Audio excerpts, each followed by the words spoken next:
Bonjour à tous, vous écoutez Frat Pack, un podcast très gaulerie, ça c'est lui qui le dit, présenté par Zama. Dans chaque épisode, Zama reviendra sur le parcours de son invité à travers le prisme de l'art. Cinéma, musique, série, télé, rien ne lui échappera parce qu'il est vraiment, mais vraiment très talentueux. Enfin ça c'est toujours lui qui le dit. Des anecdotes, du rire et du kiff, accroche-toi parce que Frat Pack, ça commence maintenant. Bonjour et bienvenue à tous dans Frat Pack. Vous le savez, dans ce podcast, je passe un pacte avec mon invité, celui de passer un bon moment comme si on était des amis d'enfance finalement. Mais d'abord, laissez-moi vous présenter mon invité du jour. Il n'était pas humoriste quand il a fait la première partie de Gad Elmaleh. Il n'aime pas déranger les gens quand il les dérange en improvisant une chanson à leur côté.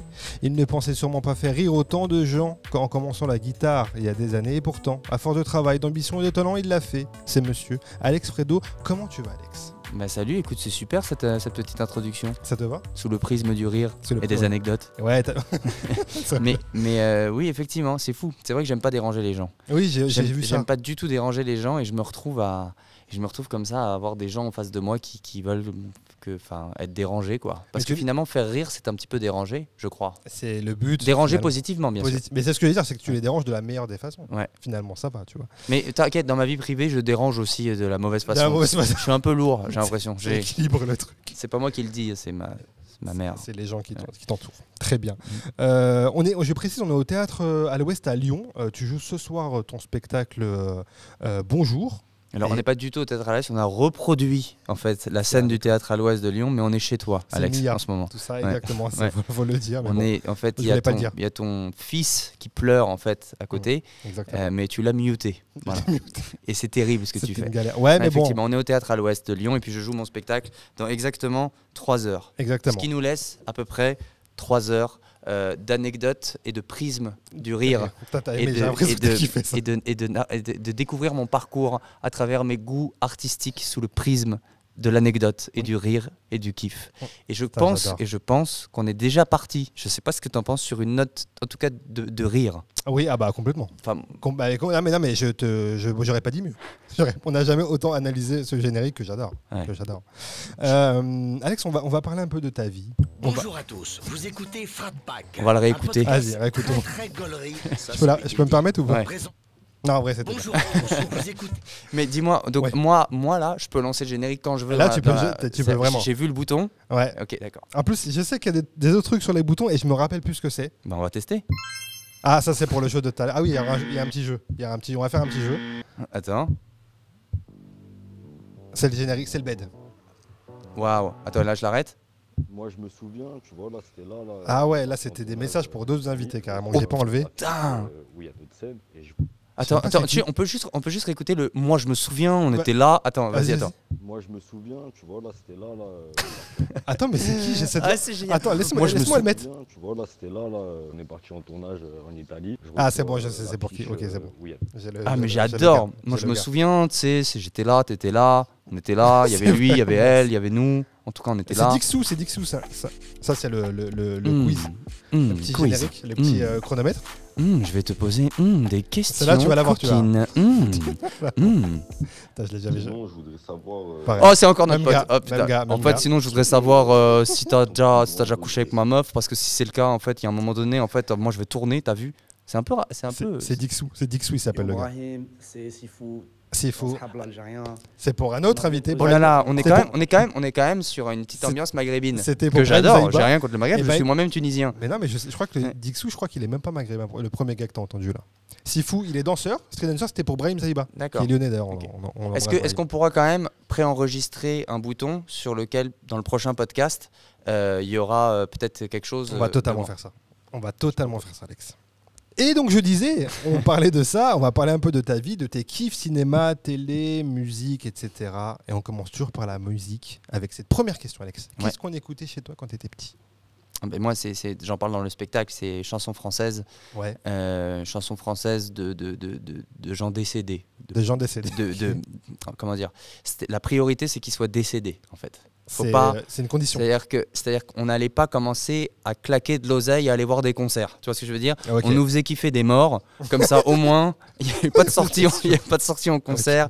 C'était du Jacques Brel, du Edith Piaf, du Michel Berger, du Balavoine, enfin voilà, que du décédé. Mais par contre, beau texte et forcément chanson française, la chanson française. Voilà. Ouais, j'ai une grande période Goldman aussi, vivant. J'ai eu la chance d'aller le voir en concert aussi. Puis Goldman, c'est le numéro 1 dans mon cœur. Maintenant encore aujourd'hui, tu vois. C'est fou, je sais pas. Bah oui, après c'est Goldman quoi. Ouais, le seul nom suffit à mettre tout le monde d'accord, j'ai l'impression quand même. Parce que je suis. Non, mais excuse-moi, je t'ai coupé en pleine. Mais c'était pour aller dans ton sens. Mais moi, quand je pense à Jean-Jacques Goldman et les textes, tu vois, les textes de la chanson française, moi j'entends tout de suite ça. Yo Brahim, c'est si fou. On se rappelle algérien. C'est bon. On a bien posé une question par rapport. J'ai vu dans tes yeux que tu cherchais le truc et là j'ai compris ce que tu cherchais. C'est bon, j'ai le truc. Bah, c'était un extrait inédit de Goldman. C'était, je crois, Quand la musique est bonne. C'est le deuxième couplet. C'est ça. C'est la piste cachée qu'on a souvent sur les disques de Goldman. Est-ce que tu te souviens de la première claque que tu t'es pris, c'est ado?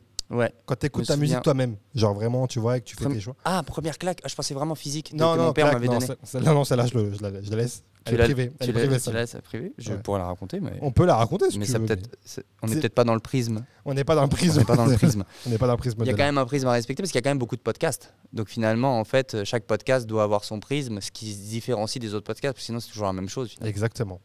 J'aurais encore une fois pas pu mieux résumer parce que je suis un peu perdu dans ce que tu as dit quoi. Voilà, Alex.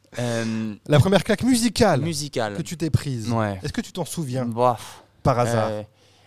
La première claque musicale, mais je crois qu'elle était physique et musicale parce que je me souviens, ma mère nous faisait écouter des chansons quand on partait en voiture en vacances et il fallait qu'on comprenne bien les paroles et puis il fallait qu'on écoute bien les paroles parce qu'après elle nous disait après la chanson il y aura des questions. C'est vrai? Ouais. Ah, trop bien. Donc tu sais, il y a eu une ambiance scolaire un peu dans la voiture. Tu vois, on écoutait, mon frère et moi, on écoutait la chanson, mais on était un peu stressés, tu vois, on comprenait rien. Ouais. Et je pense qu'un jour, genre, je comprenais pas la chanson et je pense qu'elle m'a mis une claque parce que j'étais pas concentré, mais j'avais beaucoup aimé la chanson. Et je pense que c'était Dis quand reviendras-tu de Barbara. Ah ouais, non, mais c'est bien ce petit concept là. Vous la connaissez cette chanson? Ça me parle. Attends, je pourrais pas dire. Tu l'as, vas-y, prends ton. Vas-y, il va nous faire découvrir ça. Et ça va être un moment. Yo Brahim, c'est une petite interlude en attendant. Ton Scrabble algérien. J'aimerais bien te poser une question par rapport à ta carrière de b-boy. Quand même, Goldman, c'est quelque chose. Tu le pas truc là, mec. Je te le dis. Il t'a fumé ou tu l'as fumé. Ça va être une horreur de montage ce podcast. Mais non, mais laisse tout, c'est ça, les podcasts. C'est ça la magie. Attends. Fais-nous ça, vas-y.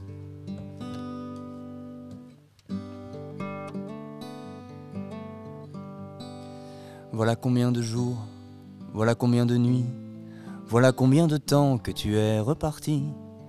Tu me dis, cette fois c'est le dernier voyage. Pour nos cœurs déchirés, c'est le dernier naufrage. Au printemps tu verras, je serai de retour. Le printemps c'est joli pour se parler d'amour. Nous irons voir ensemble les jardins refleuris et déambulerons dans les rues de Paris. Mais dis, quand reviendras-tu?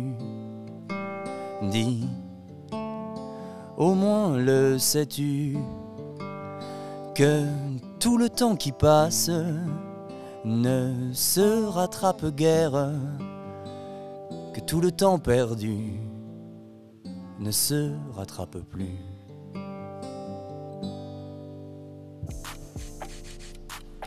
Si tu le faisais pas, je le faisais vraiment. Attends, c'était la dernière. Non, je voudrais savoir. Ouais, c'est ça. J'adore. Voilà. J'adore. Ça m'a donné envie de l'écouter. Elle est magnifique cette chanson. Ouais, vraiment, ça m'a donné envie de l'écouter. J'adore ça, putain. Tu veux que je garde un peu la guitare? Mais c'est pas mal ça en fait. Non, ça va être trop lourd pour toi, je sens. Je pense que ça va être chiant. Enlève-la. Enlève-moi ce truc là. J'en profite, t'es pas là. Je me mets un petit Goldman. Voilà. Ton Scrabble algérien. Je me suis mis un son de Goldman là pendant que t'étais pas là. Voilà. Merci pour ce petit moment. On n'arrive pas à la fois à balancer des chefs-d'œuvre de la chanson française et à pas tout péter. Non, c'est bon, t'inquiète pas. Mais tu sais, c'était comme ça que ça se passait à l'époque. Hein. Mais oui, non, mais attends, c'est un casque de l'époque en plus, il en a vécu. Barbara, elle pétait des guitares, hein. C'était ça l'ambiance. Hein. C'est Barbara, on la connaît comme ça. Merci en tout cas pour ce petit moment musical, là, on adore. Bah avec plaisir. Moi, tu sais, je suis un peu, comme on va en parler, j'imagine, la musique fait partie quand même non seulement de ma vie, mais ma vie artistique aussi. Exactement, bien sûr qu'on va en parler. On est là pour parler du prisme musical aussi. C'est aussi ça, ce podcast, Alex. C'est également cette partie de ma vie qui fait partie de ce podcast aussi. Exactement. Donc c'était Barbara la première claque que tu t'es prise? Je crois, ouais, c'était ce texte-là. Après j'ai pas de. Je sais que c'est flou parce que j'ai pas beaucoup de mémoire. Mais je sais qu'après, j'ai eu des claques musicales un peu vers l'adolescence avec Benabar. Ok. Au niveau des textes aussi, j'avais beaucoup aimé. Mais, et puis Jacques Brel, quoi. Jacques Brel, c'était des textes. Enfin, j'encourage les gens quand même à aller réécouter avec maturité et les chansons de Jacques Brel. Parce que les chansons de Jacques Brel, quand vous écoutez les textes, vous vous dites, mais ce mec est au-dessus de tout le monde, en fait. Jacques Brel est au-dessus de tout le monde. Je suis d'accord. Ouais. Au-dessus de Goldman? En termes de texte, ouais. D'accord. Ok. Mais Goldman, c'est, tu vois, il y a un côté populaire avec Goldman, tu vois, il y a un côté genre vraiment musique, concert, rock, guitare, machin, les refrains simples. Alors, les textes sont super aussi de Goldman, moi j'aime beaucoup les textes de Goldman, mais les textes de Jacques Brel, il y a tu vois, un poids, quoi. Ouais. Il y a un poids qu'on n'a pas nécessairement dans les chansons de Goldman, qui sont peut-être un peu plus légères, mais très bien écrites aussi. Ouais, il y a ce côté, ouais, c'est vrai, c'est un peu peut-être plus populaire comme tu dis. Ouais. Est-ce que tu as vu Jacques Brel, il y a ce truc là qui tourne souvent sur les réseaux sociaux, tu sais, il y a des extraits d'interviews où on sent déjà le gars, tu vois, parce que je dis ça parce que voilà, ça me parle ce que tu me dis. Mais il y a ce truc là où on voit déjà, pour ceux qui connaissent pas les textes de Brel, il repartage ces moments-là, on voit c'est des inspirations. Rien que déjà en interview quand il parle, il dégage ce truc d'inspiration, de profondeur. Oui, avec sa clap, il dit voilà. Je crois que ça n'existe pas. Oui, exactement. Le talent. Moi, je crois qu'il n'y a que du travail, il n'y a que de la sueur. Ah, exactement. C'est ça. Putain, on y est. Talent, moi, je crois qu'un homme, il a le pouvoir de faire les choses qu'il veut. Par exemple, mettons, un homme, il a envie de manger de la soupe aux choux. Bon, bah, à ce moment-là, il a le talent de le faire. Il a le talent de manger cette soupe aux choux et de l'apprécier convenablement, voyez-vous. C'est de cette vidéo dont tu parles? Exactement. Ce passage serait isolé en noir et blanc et tout. On va le mettre comme ça. Est-ce que ça t'arrive de travailler en musique? Ça occupe quelle place la musique dans ta vie en termes auditif, je parle? Genre, t'écoutes beaucoup de musique tout le temps? Tu travailles en musique? T'écris en musique peut-être? Non, pas du tout. Non, j'écris pas en musique parce que j'écoute trop les textes. Du coup, en fait, je fais que écouter les textes et faire waouh, ouais. Ok. Mais non, quand je travaille et que j'écris des blagues, je sais pas, il n'y a pas de musique. Puis je le fais souvent, même accompagné. D'ailleurs, j'ai un co-auteur avec qui on bosse, on brainstorm, on discute, tu vois. Ce qui nous fait rire, on le marque. Ce qui nous fait pas rire, mais ça reste un échange. Ok. Il a un message pour toi d'ailleurs. Yo Brahim, c'est si fou. Ouais. Putain, ça me touche. Ouais, écoute, putain, je l'embrasse. Je l'adore. Voilà, bah écoute, c'était une petite surprise qu'on t'avait prévue et donc. En plus, mon deuxième nom, c'est Brahim, vraiment. C'est Brahim? Pas du tout. Je savais, mais je voulais rentrer dans le truc. Je savais pas du tout. Est-ce que tu vas beaucoup à des concerts? Écoute, plus assez. J'y allais quand je faisais de la musique à l'époque, quand j'étais plus jeune, j'avais une vingtaine d'années et puis j'habitais à Montréal, au Canada. J'allais à beaucoup de concerts parce que je faisais de la musique moi-même, j'écrivais des chansons, et donc je traînais quand même beaucoup. On traîne beaucoup dans son milieu en fait finalement quand on fait un métier artistique comme ça. J'allais voir le concert des autres, soutenir mes potes, puis kiffer pour voir la musique de gens que j'aimais et tout. Et tous les soirs, j'allais voir de la musique. Là, aujourd'hui, tous les soirs, je suis sur scène. Ou si je suis pas sur scène, je suis en train de regarder le spectacle d'un pote en stand-up et tout. Donc j'ai plus trop le temps. Par contre, j'ai été récemment à un jam à Paris. Tu sais, c'est un jam, c'est génial parce qu'en fait, c'est des musiciens professionnels ils se relaient à tour de rôle. Il n'y a pas de chanson, il n'y a rien, c'est de l'impro total. Même le chanteur ou la chanteuse, elle est en impro total. Et puis c'était assez cool. Je me suis dit, tiens, il faut que j'aille plus souvent voir des concerts quand même. Ça t'a manqué un peu cette ambiance-là? Ouais, c'est sympa les concerts. C'est sympa. Ouais, carrément. Mais moi, j'en fais très peu, tu vois, ce que je disais une fois, mais j'en dois faire peut-être 2 concerts dans l'année. Ouais. Mais à chaque fois que j'y vais, c'est un kiff, tu vois. C'est peut-être parce que tu le fais 2 fois dans l'année que c'est un kiff. C'est vrai aussi. Ouais. C'est vrai, parce que je trouve que ça prend. Après, peut-être je vieillis aussi, tu vois. Il y a ce truc-là de dire. C'est vrai que je n'osais pas te le dire, mais ça passe. Le temps passe. De petits poils blancs partout, c'est énorme. Attends, t'as quel âge, toi? Je crois que je suis plus vieux que toi. 27 ans. C'est ça, 27 ans, tu vois. 27 ans, mais j'ai pas du tout 27 ans en plus. Non, mais moi j'ai 33 ans. Ouais, je suis plus vieux que toi. Ouais, bon, ça va. Ça se voit pas. Hein. Bah non. Bah ça se voit pas du tout. Tu fais vraiment 27 ans, mec. Bah, merci. Mais c'est normal, ça me fait plaisir. Je suis très content d'avoir été invité à ce podcast, moi. Est-ce qu'il y a un concert par contre qui t'a marqué à l'époque où tu faisais des concerts? Ouais, alors moi, mais les concerts qui m'ont marqué, c'est M. Mathieu Chédid. M, ok, ouais. Bah, M, c'est un truc de dingue. Okay, le mec est un showman, il est d'une générosité sur scène. Vraiment. J'ai jamais fait de gros concerts, tu vois. J'ai jamais fait Beyoncé, Tu vois, Rihanna. J'étais pas à Taylor Swift à la Défense Arena. J'ai pas pris de billet pour ce genre de spectacle. Ah par contre, non mais il faut que je t'en parle par rapport à la Défense Arena. Parce que j'ai été voir un concert de dingue. En fait, mais ça m'a marqué de ouf. Ah bah tu vois. J'y ai pensé pendant 2 semaines après. C'est vrai. J'ai été voir mais c'est pas vraiment. Enfin, bien sûr que c'est un concert. Faut arrêter de dire que c'est pas un concert, Alex. Qu'est-ce qui t'arrive? Non mais qu'est-ce qui me prend? Non mais je sais pas. Mais je suis dans quel prisme là? Prisme négatif en tout cas, c'est sûr. Non, je suis allé voir. Tu connais Joe Hisaishi? Non, je connais pas. C'est le compositeur des films de Miyazaki. Tu connais Miyazaki? Château dans le ciel, Château ambulant, ça, oui. Château dans le cul. Il y a que des châteaux. Ok, très bien. Non, le voyage de Chihiro. Oui, bien sûr. Tu connais ces mangas là? Je connais tout à fait. Et bah la musique, elle est assez mythique, tu vois. Et bah c'est le même compositeur qui s'appelle Joe Hisaishi. Et en fait, il est venu jouer les musiques des Miyazaki. Frère, il a rempli. Alors lui, c'est en discrétion. C'est pas Taylor Swift qui arrive en France, tu vois. C'est lui. Personne savait qu'il arrivait. Quand ma meuf, elle m'a dit j'aime beaucoup ce gars, j'aime beaucoup ses musiques. J'ai été voir par hasard s'il faisait un concert sur Google et je vois que dans 2 mois, il vient à la Défense Arena, qui est c'est quand même genre je sais pas 15 000 personnes, tu vois. Et complet.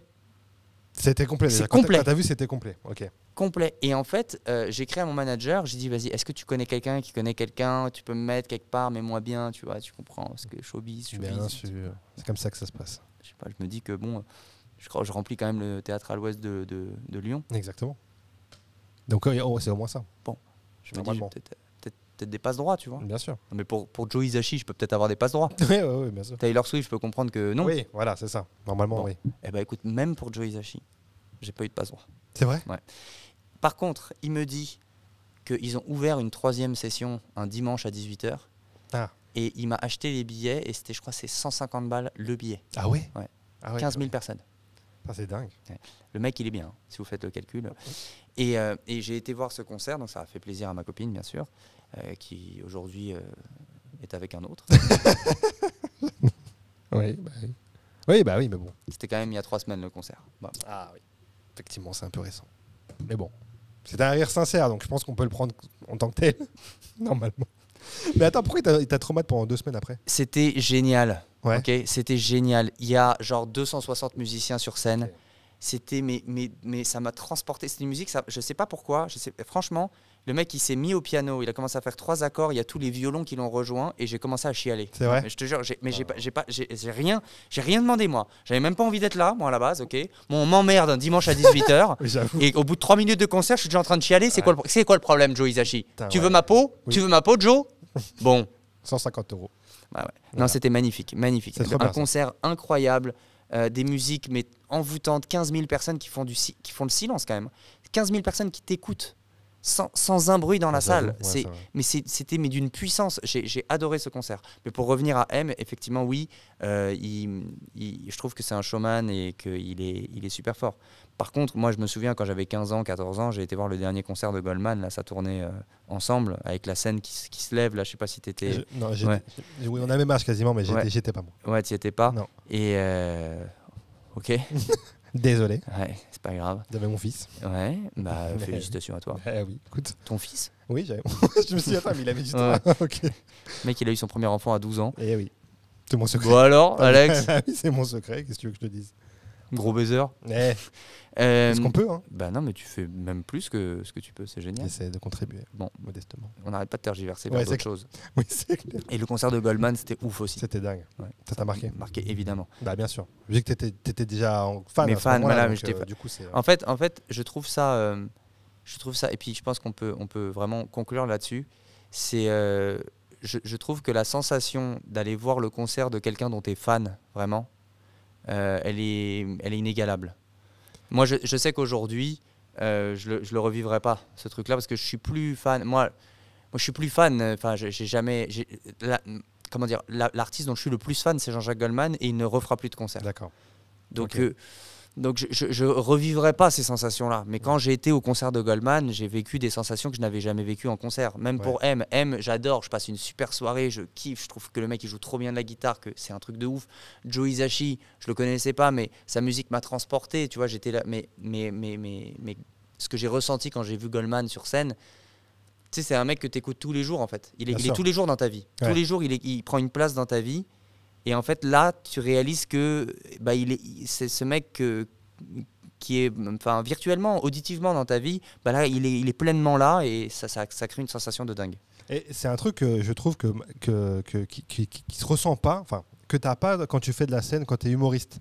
Tu as ce truc, parce que j'entendais un podcast à la fois de Ken Kojandi où il recevait Vianney et Zazie, et ils opposaient leur métier de chanteur à son métier d'humoriste, où il disait qu'en fait, quand tu vas voir un concert, les gens viennent entendre des hits, tu vois, et ça leur procure, ça les renvoie à un moment de leur vie que tu n'as pas quand tu es public dans un théâtre, dans un show d'humoriste, et ben tu viens voir un truc de la nouveauté, quoi. T'as pas envie de revoir un sketch que tu connais, et l'opposition elle est dingue. En fait, c'est ce que tu vis, quoi. C'est que la musique elle te renvoie des trucs, et c'est toujours un kiff de la réentendre, quoi. C'est le pouvoir des chansons, en fait, parce que en fait, ce qu'il y a de bien avec une chanson, et ce qu'il y a de fou, et ce qu'il y a même un peu de magique, un peu de divin même, j'ai envie de dire, c'est que en fait une chanson, on se l'approprie. C'est-à-dire, on se l'approprie et on l'écoute aussi à un moment donné de nos vies particuliers qui fait que quand on réentend cette chanson-là, on se rappelle de ce moment-là. Et donc, en fait, finalement, chaque chanson, elle existe différemment dans les cœurs de chacun. Tu vois ce que je veux dire ? Ouais. C'est-à-dire que pour la même chanson, toi et moi, on n'aura pas la même chanson dans la tête, tu vois. Et donc, en fait, les gens, ils ont envie de réécouter cette chanson-là parce que ça les remet aussi dans cette ambiance-là, ce qui n'a pas effectivement... Ouais, une blague, tu l'as entendue une fois, deux fois, tu as envie d'en entendre une autre, et c'est surtout un humoriste que tu vas voir. Alors qu'un chanteur, c'est un chanteur plus des chansons que tu viens écouter. Et c'est ça qui est fou avec la chanson, c'est pour ça que moi j'adore la chanson et qu'il y en a dans mon spectacle. Et... Enfin voilà, quoi. Alors après, les chansons qu'il y a dans mon spectacle ne marquent pas du tout les esprits parce qu'elles sont à but humoristique. Donc tu vois, mais ouais, non. Et puis on peut même transitionner vers mon concept de caméra cachée où j'improvise des chansons à des gens dans un parc. Je m'assois sur un banc, puis je commence à improviser une chanson. En fait, ça cartonne parce que justement, c'est ça le pouvoir de la chanson. Ouais. C'est qu'elle ouvre les cœurs, tu vois. C'est-à-dire que je peux te déranger à la base. C'est qui ce connard avec sa guitare qui vient me faire chier là et tout. Moi, j'avais pas demandé ça, je voulais me reposer. Mais en fait, non, il y a quelque chose qui se crée qui fait que le moment devient poétique, devient... De ouf. Ouais, c'est vrai que alors que si tu viens en raconter une vanne, tu peux juste rester monsieur, s'il vous plaît, monsieur, s'il vous plaît, j'ai besoin de me reposer. Si vous pouvez aller parler aux autres, ça...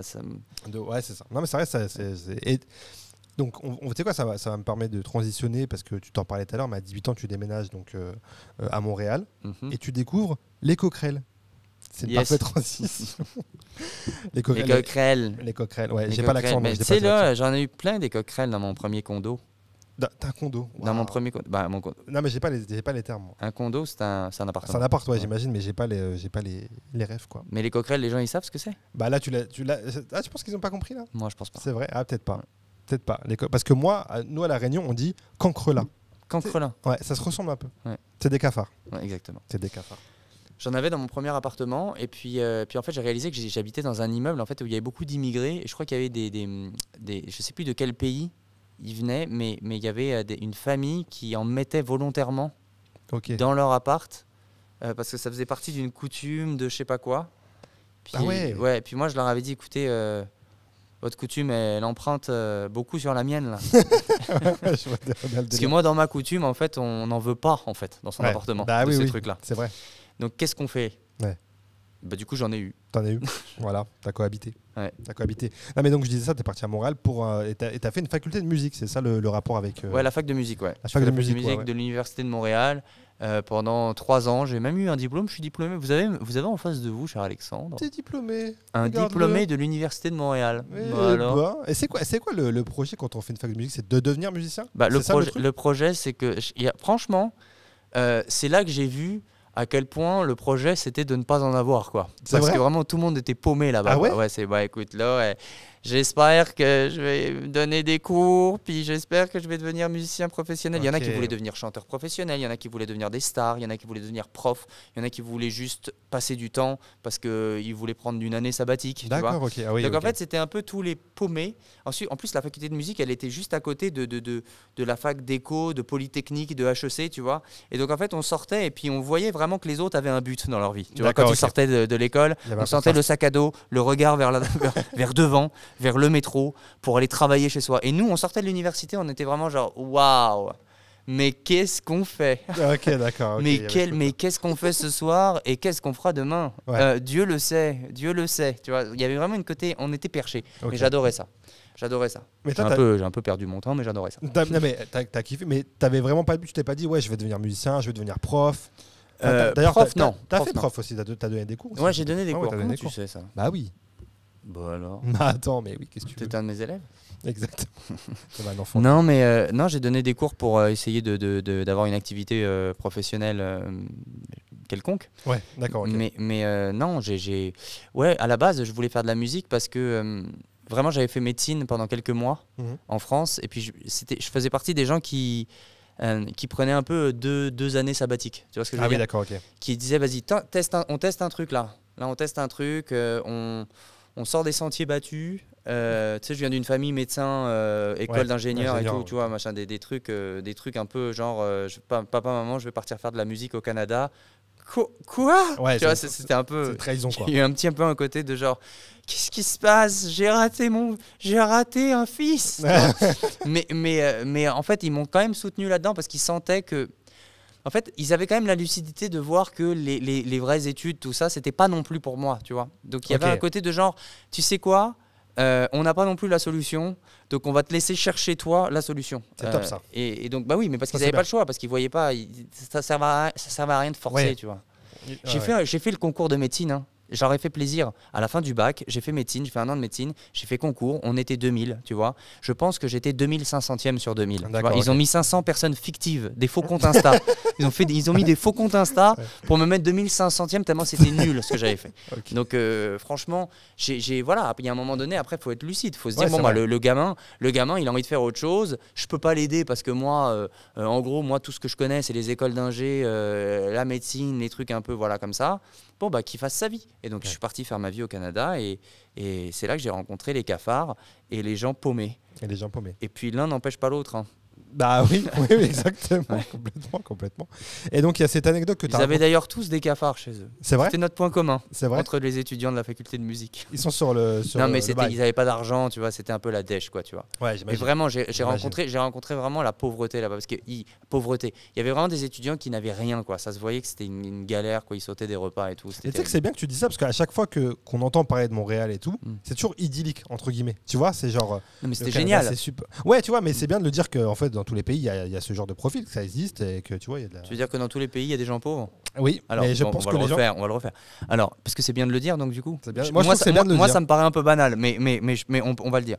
Vous savez, dans chaque pays du monde, il y a des gens riches et des gens pauvres. Et quand on parle de Montréal et du Canada, on a beau dire que c'est génial, mais... Alors oui, les amis, petite pause.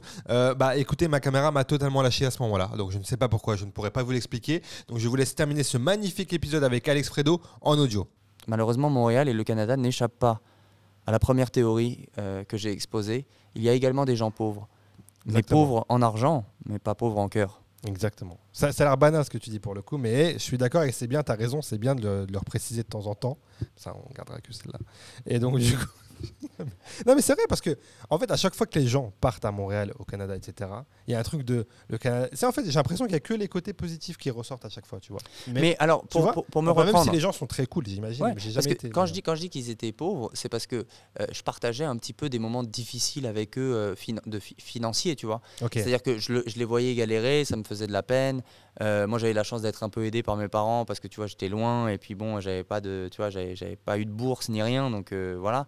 Mais ça, c'était pas des gens malheureux. Hein. Ah non, oui. L'un n'empêche pas l'autre, pour le coup. Souvent, les gens qui ont le moins, qui sont très heureux par rapport à ceux qui ont beaucoup. Je l'ai vu sur un t-shirt, hein, c'est pas de moi. Désolé. Bah, tu me diras quel t-shirt parce que j'aimerais bien l'acheter en M. Non, en M ouais. Ok, vas-y, je t'envoie ça. Il y a cette anecdote que tu as racontée partout, donc je vais pas te la faire raconter parce que ça va être très chiant. Oh, s'il te plaît. Très chiant. Mais donc, tu as interviewé un jour Gad Elmaleh.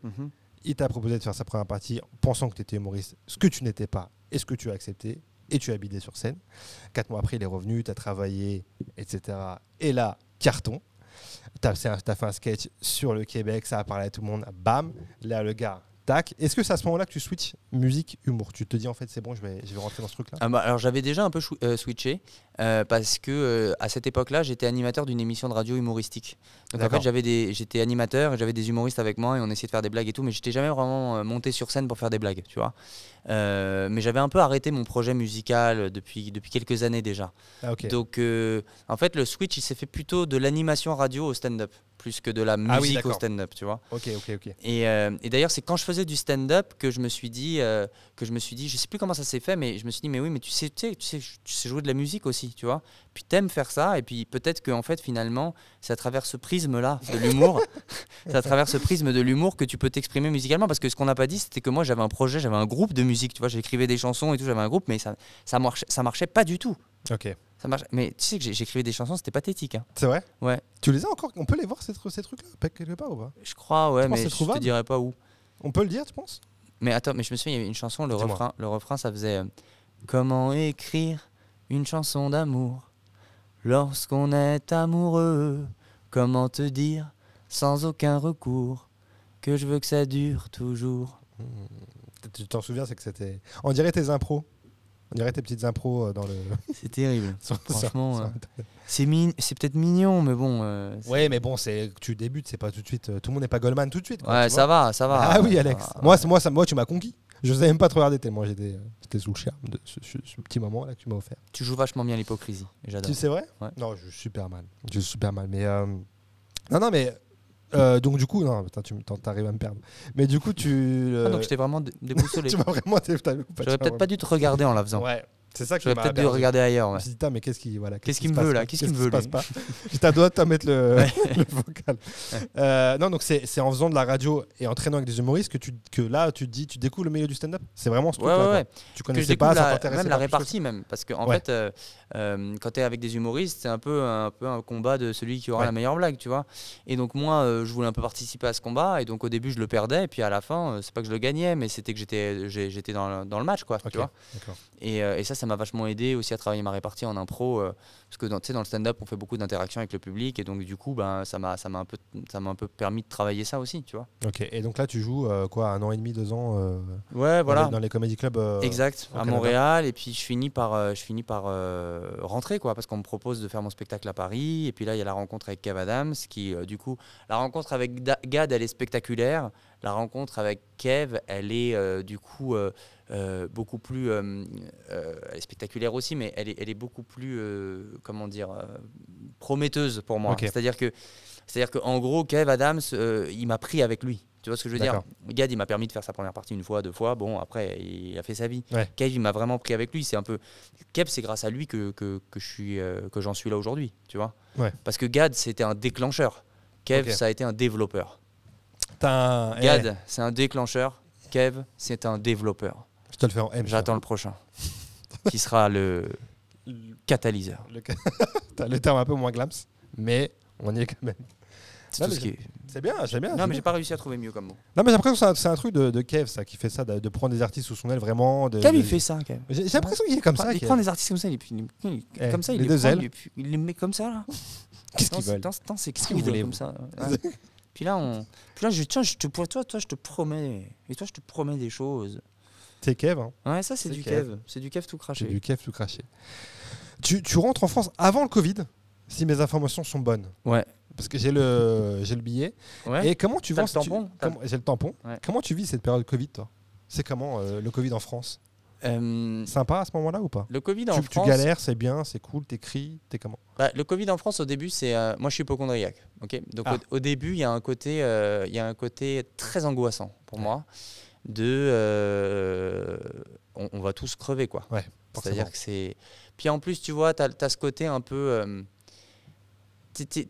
Finalement, tu vois, comment dire, les dispositions qu'ils ont prises, le gouvernement et puis les gouvernements des pays pour lutter contre cette épidémie sont quand même assez radicales. Bah Et on a l'impression qu'on va tous crever, quoi. Tu vois ce que je veux dire? Ah ouais. Restez chez vous! Plus d'avions, plus de frontières. Il y a un côté de genre, mais attends, mais qu'est-ce que c'est que ce virus? C'est vrai. Vous n'allez pas nous faire croire que ça tue que les vieux, ce truc. C'est pas possible. Et bon, alors tu me diras, même si ça tuait tous les vieux, fallait prendre ces mesures-là. Oui, aussi. oui, non, mais bien sûr. Mais il y a beaucoup de vieux qui ont survécu à cette maladie. Je dis pas qu'il n'y a pas eu de mort, il y a beaucoup eu de morts, Ouais, non, attention. Mais ce que je veux dire, c'était qu'il y a quand même un truc assez angoissant, quoi, tu vois. Complètement. Et puis en 2 semaines, on était chez soi, mais bloqué, quoi, tu vois. Ouais. C'était et donc moi j'ai eu des crises, je faisais des crises d'angoisse pendant 2-3 semaines au début. J'avais peur de l'avoir. Tous les soirs, je me prenais la température, j'avais l'impression que j'avais de la fièvre et tout. Ok. Et puis à un moment donné, ça s'est calmé. Puis je me suis dit bon bah cette période, je vais essayer d'en faire quelque chose, quoi. Et c'est là que j'ai commencé à faire des vidéos, des parodies. Ok, donc c'était à ce moment-là. Ouais, j'ai fait des parodies et puis elles ont toutes vraiment bien marché. Voilà. Ouais. Mais en fait, ça t'a apporté un truc positif. Ça m'a apporté un truc positif. De ouf. Y compris même un test positif parce que je l'ai eu. Tu l'as eu. Parce que je l'ai eu et Bravo. ça s'est plutôt bien passé. Ça, J'ai quand même appelé le SAMU une fois. Ah. Ouais, j'ai quand même appelé le SAMU parce que j'avais de la difficulté à respirer. Ok. Mais j'ai compris plus tard que j'avais de la difficulté à respirer, pas à cause de la maladie, mais à cause de mon angoisse de la maladie. Ah oui. Et des fois les deux, mais on ne fait pas la différence. C'est ce que je veux dire, c'est dur de distinguer. On confond les deux. Ouais, c'est clair. Et le SAMU, il n'est pas venu chez moi, j'ai pas pris du temps pour les autres, c'est juste, les gens ils m'ont dit asseyez-vous, calmez-vous. Ouais. À partir du moment où les gens te disent calmez-vous, c'est qu'ils ont mis le doigt sur le problème. Tu vois ce que je veux dire? C'est vrai. Parce qu'il n'y a personne qui a une crise cardiaque vraiment et le SAMU dit calmez-vous, asseyez-vous, calmez-vous, on arrive. Non, c'est vrai. Moi c'est vraiment on a dit calmez-vous, asseyez-vous, ça va passer. En plus, ça vient du médecin. Donc, un truc au téléphone, hein, t'as même pas vu le mec, tu vois. Donc on sent que le mec arrive à respirer quoi au bout du fil. Il était il devait être fatigué lui aussi, le pauvre. Très bien. Alex, tu sais, dans ce podcast, il y a un petit jeu. On va faire notre petit jeu qui s'appelle le Quiz Art. Qu'est-ce que le Quiz Art? Tu es en train de me dire, et tu as raison. Je vais l'expliquer pour toi et pour ceux qui peut-être le découvrent. 1 minute pour répondre à un maximum de questions sur la pop culture en général. Le cinéma, la musique, voilà, tout ce dont on parle dans ce podcast. Je pense que je vais avoir 0. C'est vrai, non? Ouais, je suis nul. C'est vrai, je vais avoir 0. Nul. On répond parce que c'est des questions très simples. Non, Style, cite-moi un comédien français. C'est ces questions-là. Ah, ok, d'accord. Ça, c'est très simple. En fait, il n'y a pas de difficulté. La seule difficulté, c'est le temps. Okay, c'est pas quel est l'acteur qui joue en figuration de la série que personne n'a vue en Yougoslavie. Pas du tout. Ok, d'accord. Du coup, j'enlève celle-là. Il s'appelle Dubrovk. En plus, tu l'avais dit. Tu vois. Non, c'est une question très très évidente. Il n'y a pas de piège. C'est que des trucs évidents. Vas-y. C'est juste le timing. Si tu sais pas, tu me dis je passe, je fais celle d'après pour aller plus vite, pour scorer au max. Et voilà. Est-ce que tu es chaud? Bah, je suis grave chaud. Attends, franchement. Du coup, maintenant, je sais plus où est le C'est celui-là, je pense. On a presque. C'est lui. C'est lui.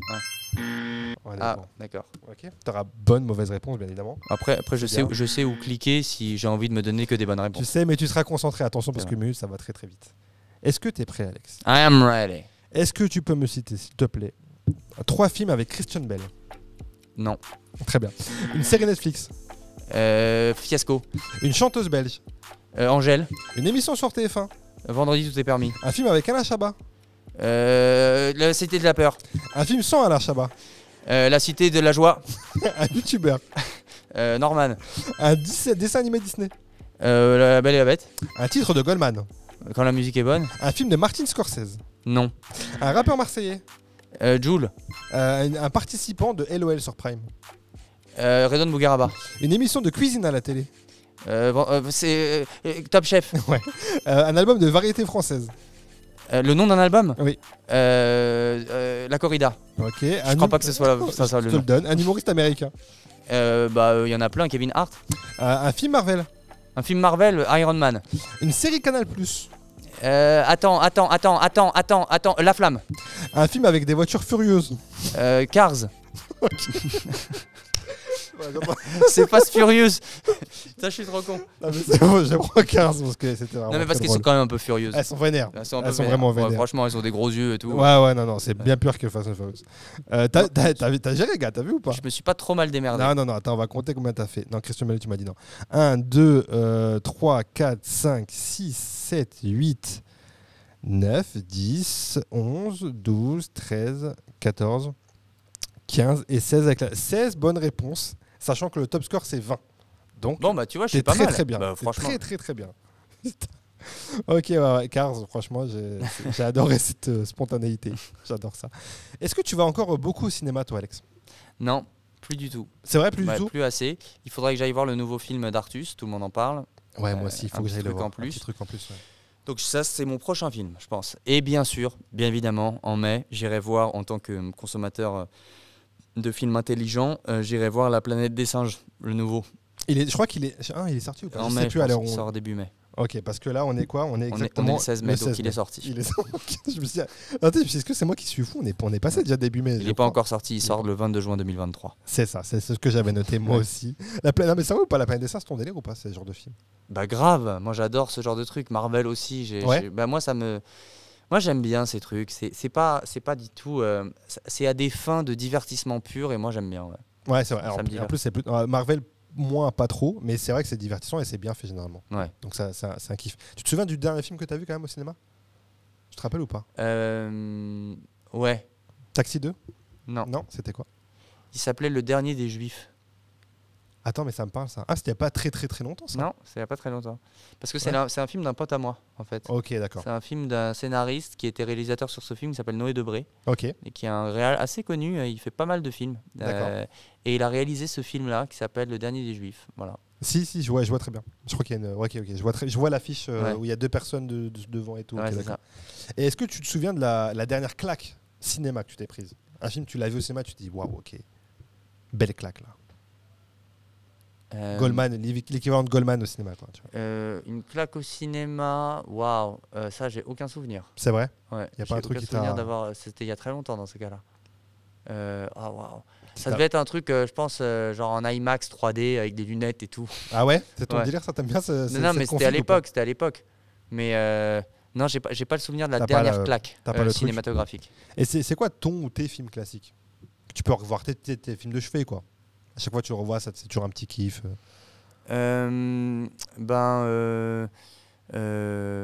Franchement, waouh. J'en ai tellement eu marre des films que j'ai arrêté. Mais moi j'avais une époque où je regardais, où mes films phares c'était Les Visiteurs, Le Dîner de cons, un truc comme ça, quoi, tu vois. Des classiques. Ouais. Mais des classiques. Mais sinon, Astérix Obélix, Mission Cléopâtre, je l'ai beaucoup vu. Tu vois, c'est un peu du grand classique hein, quand même. Non, mais c'est le genre de film quand tu retombes dessus par hasard et tu vas rester, tu vas Harry Potter, j'ai kiffé les Harry Potter, ouais, bien sûr. Mais sinon après les films, il y a des très beaux films, mais tu vois, j'ai l'impression que c'est fini le temps où aujourd'hui on aime consommer des choses nouvelles tout le temps. Donc ouais, j'aime bien découvrir des choses, regarder des nouveaux trucs. Surtout aujourd'hui, on fonctionne avec les gens qui y jouent aussi. Tu vois, par exemple, Fiasco, je regarde parce que c'est le dernier film. Il y a Pierre Ninet dedans que je kiffe. T'as vu Fiasco du coup? J'ai vu le premier épisode. T'as pas encore eu le temps de mater ça, ouais. Ouais, bah, et puis j'aime beaucoup ce que fait Igor Gottesman en général. Donc c'est Mais en fait, on est dans cette société où tout va très très vite. Même les séries, tu regardes beaucoup de séries ou pas? Pas tellement beaucoup. Je suis en train de regarder une série là, Mon Petit Renne, ça s'appelle. Tu connais cette série? Ouais, j'ai vu ça. Ouais, c'est l'histoire d'une fan en fait qui harcèle un humoriste. Et écoute, je trouve que les acteurs sont incroyables dans cette série. Ouais, complètement. Et puis on est assez dedans. Sinon, la dernière série qui m'a marqué, c'était comment elle s'appelait la série sur le tueur en série? Jeffrey Dahmer? Ouais. Ok. Ça, j'ai vu cette série. Elle m'a marqué un peu cette série. Ah, t'as marqué celle-là? Ouais. C'était pas facile. Hein. J'ai pas vu. Non. J'ai pas regardé ça, Jeffrey Dahmer. Squid Game aussi, ça m'a marqué. Squid Game, ouais. Comme série. Ok. Qu'est-ce qui m'a marqué aussi comme série? Avec Jonathan Cohen, on parlait justement tout à l'heure de La Flamme et du Flambeau là. Ouais. Moi, j'ai bien aimé ces 2 séries. Ouais, c'est parce que en fait, j'aime bien cet humour, moi. Ouais. J'aime bien Fiasco, on est un peu là-dedans. J'aime bien cet humour. On est complètement là-dedans avec Fiasco. Et Mon Petit Renne, donc du coup, t'es en train là de regarder en ce moment? T'as pas fini le... Et elle est bien la série? Ouais, moi tu sais que... c'est un peu gênant le premier épisode, j'étais un peu mal à l'aise moi. Ah bah attends de voir la suite. Mais je crois qu'il s'appelle Richard Gad, l'acteur principal, et tu sais que c'est son histoire. Tu sais que c'est arrivé à lui ce qui se passe. Ah ouais? Il n'est pas juste acteur. Ah ouais, il a créé la série, donc il raconte tout ce que tu vas voir dans la série. Ça lui est arrivé à lui. Il a vraiment essayé de faire un film comme ça ça a merdé quoi. Ouais, tout ce qui se passe dans le truc est vrai, parce qu'avant ça, il a même fait un livre et un spectacle de cette histoire-là. Ça a été adapté après donc en série sur Netflix. Et tout ce qu'il raconte, tu vas voir, parce que ça va très très loin, c'est très très deep. Tu vas voir, je crois que l'épisode 4-5, tu rentres encore dans un autre délire, tu vois. Ouais. Mais par contre, et je me suis dit, le gars, vraiment, parce que c'est très très très intime ce qu'il raconte. Et là, c'est Netflix, donc ça va être vu par le monde entier, tu vois. Ouais. Et je me dis, c'est fort parce que. Et je trouve ça encore mieux que ça soit raconté et joué par le mec qui a vraiment vécu l'histoire, que c'est pas juste un acteur qui raconte le truc. Écoute, tu vois, j'étais en train de me dire que j'allais arrêter, mais là, tu vois, tu viens de me donner le goût de continuer. Franchement, ouais, parce qu'encore une fois, c'est vraiment cette dimension. Moi, j'aime bien les histoires vraies, tu vois, les biopics ou autre comme ça. Mon petit Ren, c'est une histoire vraie aussi. Ouais, Mon petit Ren, c'est une histoire vraie, exactement. Et donc, le fait que le mec joue ce qu'il a vécu, je trouve ça incroyable.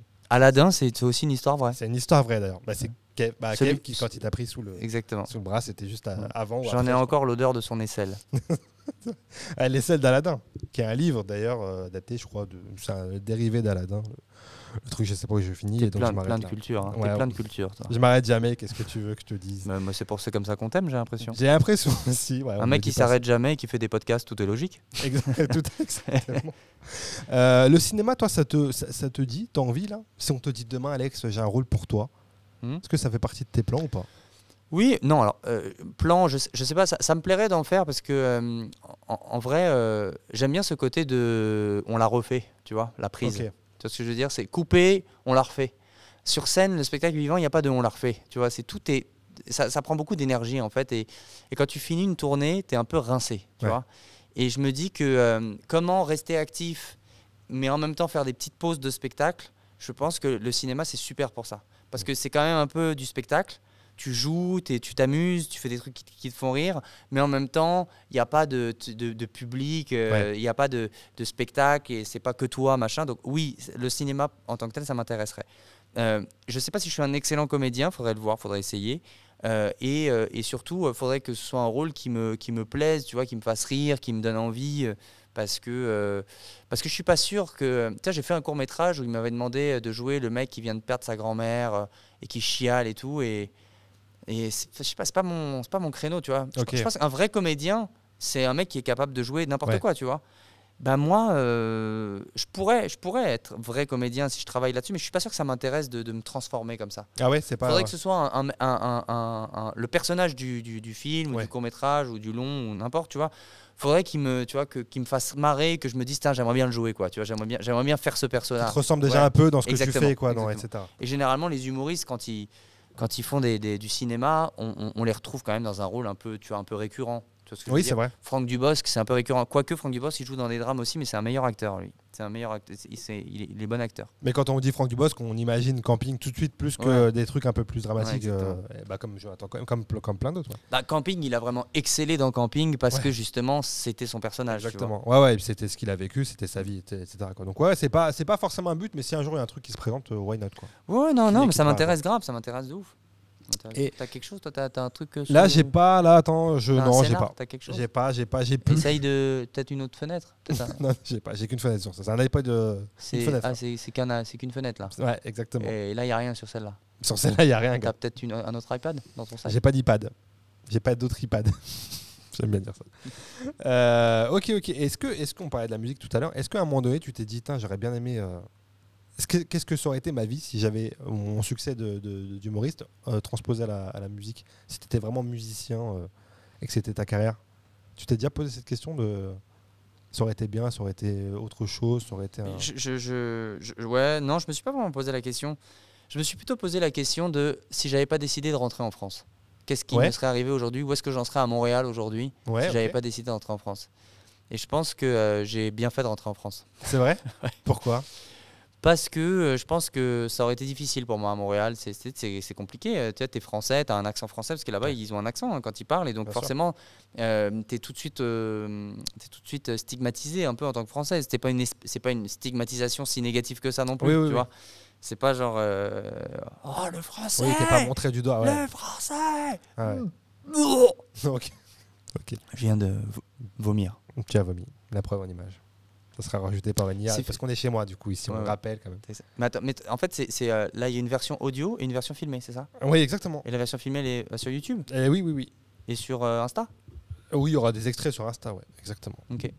Alexandre Zama sur Instagram, n'hésitez pas à aller follow ce compte, Fred Pack le média. Donc toi, tu fais ta promo chez toi, quoi? Ah bah oui, on n'a jamais mieux servi que par soi. Devant des gens qui te connaissent déjà et qui... Il y a toujours des nouvelles personnes qui arrivent, on sait jamais, tu sais. Bah ouais, c'est vrai. On sait jamais, hop, quelqu'un écoute par hasard, quelqu'un qui te suit, qui t'apprécie, il va taper Alex Fredo. Qui t'apprécie. Oui. Non, parce que moi, en à Lyon, ça se dit comme ça. Mais c'est ça, mais moi, j'ai personne qui m'apprécie, j'ai que des gens qui m'apprécient. Voilà. Et franchement, je suis chanceux parce que je suis le seul. Je suis le seul dans cette T'es situation. t'es un des rares. Je crois que peut-être il y a 2-3. Je voudrais juste embrasser très très fortement, enfin embrosser. Embrosser très très fortement tous les gens qui m'apprécient. Parce que c'est grâce à vous que je fais ce métier aujourd'hui. Et je voulais vous dire que sans vous, je ne serais pas cet humoriste que je suis aujourd'hui. Exactement, voilà. Le message est passé. Hyper long, mais le message est génial. passé. Le message est passé. Ouais, Le message est passé, là. Merci bien. Tu fais bien l'accent parce que tu as bien pris l'accent québécois. En fait, là, regarde, tu mets ton visage en arrière. Non, je fais pas. Tu mets ton visage en arrière. Pas faire ça. Tu laisses un peu tomber ta mâchoire dans le vide, comme ça. Et puis, ça sort de même. Ça sort tout seul, comme ça. C'est le talent. Non, là, Alexandre. Il y a un moment donné, là, il va falloir apprendre à se faire confiance à un moment donné. J'avoue, c'est... Tu sais ou tu sais pas les accents. C'est très vite bizarre. Non, très vite bizarre. Alexandre, il va falloir apprendre à se faire confiance à un moment donné. C'est horrible. Dis-moi, on parlait des réseaux. C'est quoi ton rapport aux réseaux sociaux, toi, Alex Fredo? Dis-moi tout, là. J'ai un rapport toxique, comme tout le monde. Ouais. C'est-à-dire à la fois dépendant, à la fois névrosé, dépressif. Quand il y a un buzz, il y a une vague d'amour, une vague d'adrénaline. Et puis quand ma vidéo, elle fait 12 vues et 2 likes, je suis là, je suis qu'une merde. Ça t'atteint, quoi. Et lui, il a fait des vues et moi, j'ai pas fait des vues. Et lui, mais quel connard, ce type. Tu vois? Et donc, c'est terrible. C'est vrai. T'es à ce point-là dedans ou pas? Oui, non, mais ça va. J'essaye de m'en sortir un peu de ce lien, en fait. C'est le lien toxique. Faut essayer faut poster des vidéos. De toute façon, on n'a pas le choix parce que sinon, on n'est pas visible. Mais il faut aussi se dire que c'est pas très grave. Après, si tu fais 1000 vues par vidéo, il y a un problème, tu vois. Il faut essayer d'apprendre aussi, en fonction des vues que tu fais et en fonction des commentaires et des likes et tout, à s'ajuster et puis se dire, bon, bah, ce concept-là, les gens aiment moins, je vais en prendre un autre. Voilà. Il n'y a pas vraiment de honte dans les réseaux sociaux, tu vois.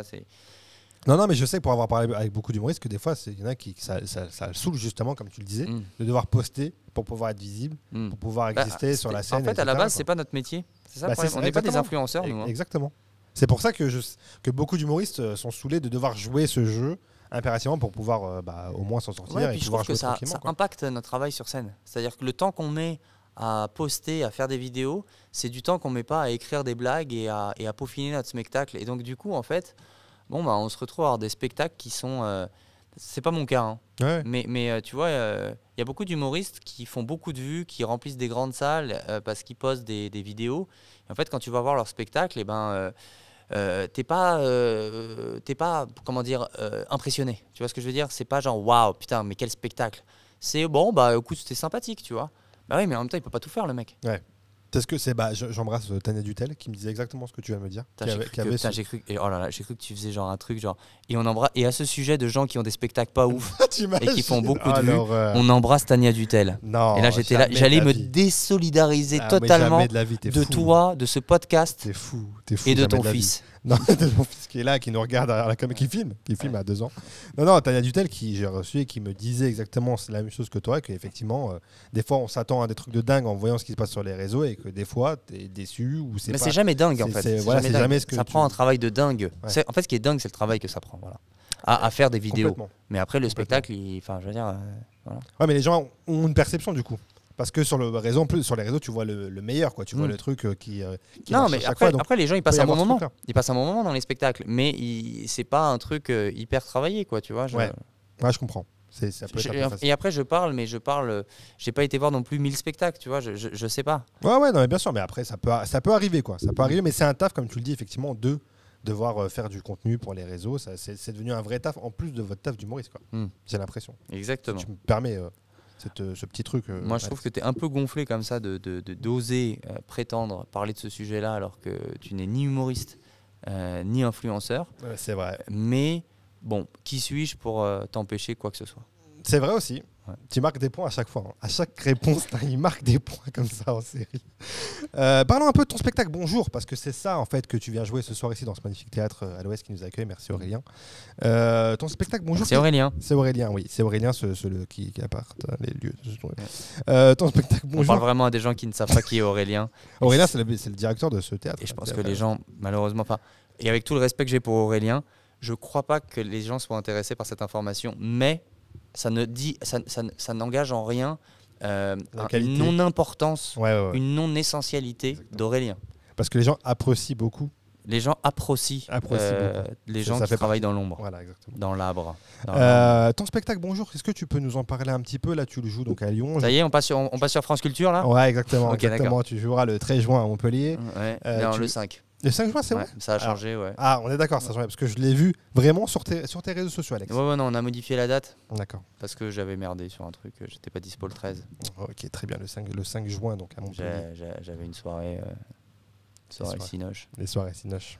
Les fameuses soirées Cinoche d'Alex Fredo, qui sont bien connues dans le milieu. Ouais, exactement. Qu'est-ce que tu nous racontes sur scène, Alex? Dis-moi tout, c'est quoi ce spectacle? C'est une partie de toi, tu chantes, il y a un peu de tout. Ça raconte un petit peu ta vie? Eh bien, écoutez, dis-moi tout. Non, alors moi, je raconte, oui, ma vie, bien sûr. Je raconte ce qui m'a amené sur scène, d'où cette anecdote de Gad Elmaleh qui me fait monter sur scène. Alors, je suis même pas humoriste. Je me retrouve quand même devant 1300 personnes sans sketch, ce qui est fou. Et après, je parle de ma vie jusqu'à aujourd'hui, de la relation que j'ai avec mon frère, avec ma mère. Mon frère meilleur que moi dans tout, un cadet, tu vois, c'est le deuxième. J'avais envie de le buter, voilà. Ouais, okay. Et puis ma mère, quelqu'un de très sévère, très vénère tout le temps, très intense. Et donc du coup, finalement, un départ au Canada et puis un retour en France. Et puis voilà quoi, une espèce un apprentissage finalement, un apprentissage à travers des anecdotes hyper drôles de comment aimer son frère, comment aimer quelqu'un de qui on a été jaloux et qu'on a haï, et apprendre à pardonner sa mère qui a tout fait avec tellement d'intensité par amour, mais par amour maladroit du coup, parce que du coup ils veulent faire au mieux les parents. Et en fait, ils veulent tellement faire au mieux, ils nous aiment tellement que c'est forcément maladroit, quoi. Donc ces maladresses-là, nous, elles ont créé chez nous peut-être des troubles en fonction de qui tu es, de ta sensibilité aussi, machin. Mais ce spectacle, c'est aussi un grand message d'amour pour ma famille. Et puis c'est un spectacle familial avec des anecdotes universelles. Ça va de ma mère qui me fait une dictée quand j'avais 12 ans, à moi qui vais chez le psy avec mon psy qui meurt au bout de 4 séances parce qu'il a le cancer. Et puis voilà, il y a des chansons, ça parle de Goldman. J'appelle Goldman qui vient sur scène chaque soir. Ça c'est charmé. Pas du tout. Qui ne vient pas chaque soir sur scène. Et donc voilà, c'est cette histoire que je raconte jusqu'à conclure avec 2 chansons, une pour ma mère, une pour mon frère, où on règle un peu les problèmes, et puis voilà. C'est charmé.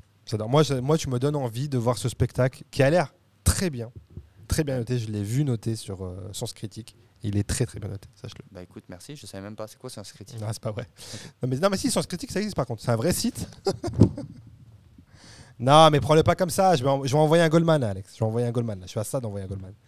Non, mais en vrai, Sens Critique, c'est un vrai site qui ressasse, comment on dit, qui répertorie tous les films et pour le coup, mais tous les films et les séries. C'est un gros site. C'est normal que j'ai pas de. Oui, c'est pour ça. C'était des conneries ce que je te raconte. Ok, d'accord. C'est de la merde ce que je te racontais. C'est comme si tu avais dit. C'est comme si tu avais dit, j'ai été voir ton spectacle, il est super bon. D'ailleurs, c'est ce qui a été écrit dans toutes les pizzerias de France. Exact, c'est exactement ça. Ouais. En fait, c'est pas une marguerite. Ouais, on peut faire d'autres exemples. C'est un meilleur spectacle, élu meilleur spectacle au Festival de Cannes. Ouais, ça marche pas. Ça marche pas. Ça marche pas. Et il a été élu meilleur spectacle à Noël chez mon oncle. Ça peut marcher par contre. Ça peut marcher si tu fais un petit truc en famille et tout. C'est vrai que ça peut marcher. Il y en a plusieurs, ça peut marcher. Il a été élu meilleur spectacle à une partouze, la partouze de France. Ça peut marcher. Il est arrivé numéro 1. Il est arrivé numéro 1 en Ligue des Champions. Mon spectacle est arrivé numéro 1 en Ligue des Champions. Ça marche pas. Non, ça marche pas. En Ligue des Champions, c'est la Ligue des Champions de ton spectacle. Ouais. Ça peut passer. Si c'est la Ligue des Champions des spectacles. Ça peut passer. Là, il aurait pu être numéro 1. Parce que je crois que Redouane Bougueraba a fait un truc comme ça sur Prime Video. Tu vois rire des champs. Rire et foot, non, je sais pas comment ça s'appelle, franchement, je sais pas. Rire et foot, t'as vraiment balancé ça. T'as dit Redouane Bougueraba foot, ça doit s'appeler Rire et foot. Voilà, j'ai fait aucun effort, je l'avoue. Non, mais c'est bien parce que c'est venu vite. Oui, c'est venu vite. Non, parce que le concept m'avait surpris. Mais donc j'ai dit Rire et foot, allons-y tous ensemble. Mais donc ça aurait pu marcher cet exemple. Ligue des Champions. Non, mais tu sais, il y a souvent l'association spectacle, foot, ça se fait beaucoup. Genre là, on est en Ligue des Champions, quoi. Ouais. Tu vois ce truc-là? Mais je pense que le foot, en fait, ça a tellement pris. Et puis on continue de parler de ça. Y a tu pas suis de le foot ou pas en vrai?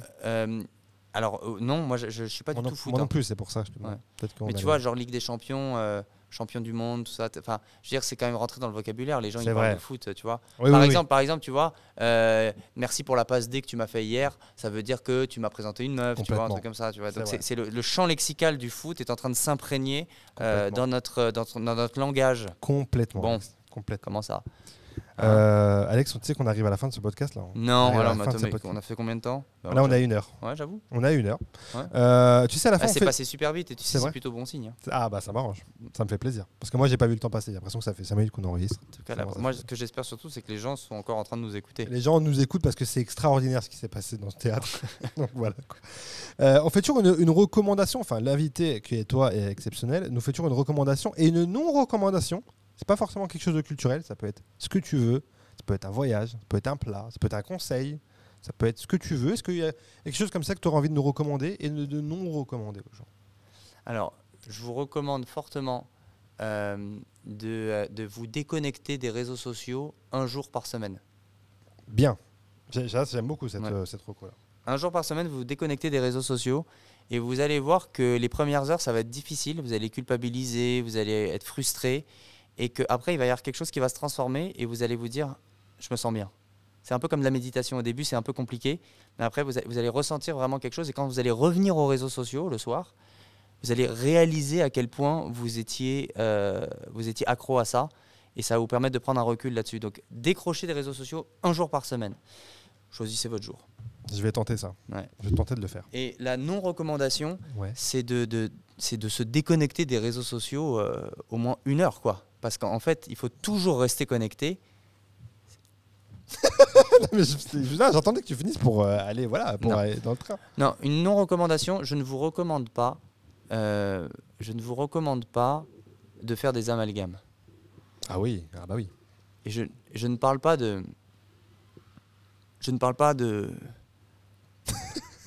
Tu veux qu'on arrête là et qu'on s'arrête à Amalgame? On s'arrête à cette phrase. En fait, une margarita, ça n'est pas pareil qu'une napolitaine. Putain, mais t'as pris le meilleur exemple possible, quoi. Et un musulman n'est pas forcément un terroriste. Bien joué. Nickel. C'est une parfaite non-reco. J'aime beaucoup. Et la dernière séquence de ce podcast, tu sais c'est quoi, Alex? C'est le cadeau de l'invité. J'ai un cadeau. Ici, présent dans ce sac par J'ai un cadeau. qui a l'air d'un sac un peu abandonné, qui Ouais. fait peur, il y a un cadeau pour toi. Mm. Je te le donne tout de Et suite. tu vois, j'ai pas fait d'amalgame. Je n'ai pas peur que ce soit une bombe. Exactement. Alors que, pour le coup, Pour le coup, c'est une bombe. tiens, je te le donne tout de suite. Waouh. C'est un vrai cadeau, hein. Mais attends, mais c'est un vrai cadeau. Ah oui, c'est un vrai cadeau, Mais attends, non. mais c'est génial. Mais attends, je peux te faire la bise? Ah bah vas-y, avec grand plaisir, mec. Avec grand plaisir. Avec le casque? Sans casque? Allez, hop. Est-ce que tu peux l'ouvrir Ah, bien et sûr. nous dire ce que c'est pour ceux qui nous écoutent et qui ne verraient pas la vidéo, Attends, qui est disponible sur YouTube, je j'ai le quand rappelle. même vraiment Fred emballé Pack, comme un grand maniaque. J'ai même pas de prise Ah pour putain, à l'ouvrir. chaque fois on me dit ça, Bah bordel. ouais, putain. t'as du scotch partout. On me dit toujours ça, faut que je me remette en question vraiment. Non. Non. Qu'est-ce que c'est? Non. Non mais attends, je suis sincèrement trop content. Ok, Je ça suis va. sincèrement Ça trop va. content, je ne l'ai même pas en plus. C'est vrai? Le dictionnaire illustré des chansons de Jean-Jacques Goldman, 700 citations, 103 chansons. Mais attends, mais j'adore. T'as vu? Vrai cadeau là. Mais attends, mais c'est Vrai génial. cadeau là. Vraie sincérité. Non mais merci beaucoup. C'est un Merci, ça me très, touche très beau beaucoup. livre en plus, t'as vu? Très, Il est- très en beau plus, livre. il est magnifique le Très livre. beau livre. Très beau livre, très beau livre. Franchement, c'est super, c'est génial. Je me dis, c'est aussi. Je me suis dit, j'attends le truc. Tu vois. C'est magnifique cadeau, donc là que vous retrouvez par terre. Non, mais ça te plaît quand même. Ça me plaît, mais de ouf. Mais Vraiment. évidemment, merci beaucoup. Je vais J'espère. le mettre. Je pense que je vais commencer à le lire dans les loges avant que le spectacle commence. Eh ben, vas-y, parfait. Alex, ton spectacle Bonjour, là, tu le joues encore Montpellier, on a dit Bordeaux Ouais. en juin. Bah, il sort quand le Il podcast sortira début juin. Début juin, donc c'est Montpellier le 5 bon. juin. C'est Montpellier, Et c'est je juin. peux le dire maintenant, à partir de fin septembre, je reprends mon spectacle à Paris, à l'Européen, une fois par semaine. C'est une salle de 350 places. C'est magnifique, Trop c'est bien. une super place. Tous les mardis, 19h30, à l'Européen. Venez, please. Allez-y. Et la tournée reprend aussi. Toutes les dates de tournée sont annoncées très bientôt. Là, on est en train de travailler là-dessus. Allez le suivre sur ses réseaux, Alex Fredo, et il y aura toutes les infos. peut Merci dire ça. à toi. Merci, j'ai Merci passé un à super toi. moment avec toi. C'est C'était très très sympathique. très cool. Merci beaucoup. Ouais. Ciao. Je t'apprécie. Je t'apprécie beaucoup. Je t'apprécie aussi beaucoup. Ciao Alex. Bisous.